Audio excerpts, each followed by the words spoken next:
Congress parliamentary party chairperson గా సోనియా గాంధీ ఎన్నికయ్యారు. లోక్సభలో విపక్ష నేతగా రాహుల్ గాంధీని ఏకగ్రీవంగా ఎన్నుకున్నారు.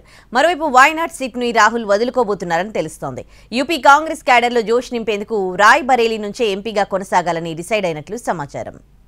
అధ్యక్షుడు ఖర్గే నేతృత్వంలో కాంగ్రెస్ వర్కింగ్ కమిటీ సమావేశం జరిగింది. 2024 ఎన్నికల ఫలితాలు, వాటి కారణాలపైన నేతలు చర్చించారు.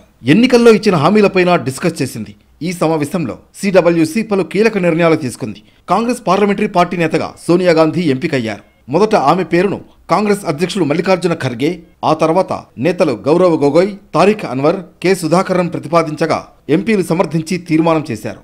లోక్సభలో ప్రతిపక్ష నేతగా రాహుల్ గాంధీ ఉండాలని కాంగ్రెస్ వర్కింగ్ కమిటీ ఏకగ్రీవంగా తీర్మానం చేసింది. లోక్సభ ప్రతిపక్ష నేతని ఎన్నుకోవడంతో పాటు పలు అంశాలపై చర్చించారు. సార్వత్రిక ఎన్నికల్లో కేరళలోని వాయనాడ్ సీట్ను, ఉత్తరప్రదేశ్లోని రాయ్బరేలీ స్థానంలో విజయం సాధించిన రాహుల్ గాంధీని ప్రతిపక్ష నేతగా ప్రతిపాదించారు. త్వరలోనే అధికారికంగా ప్రకటించనున్నట్లు కాంగ్రెస్ జనరల్ సెక్రటరీ వేణుగోపాల్ తెలిపారు.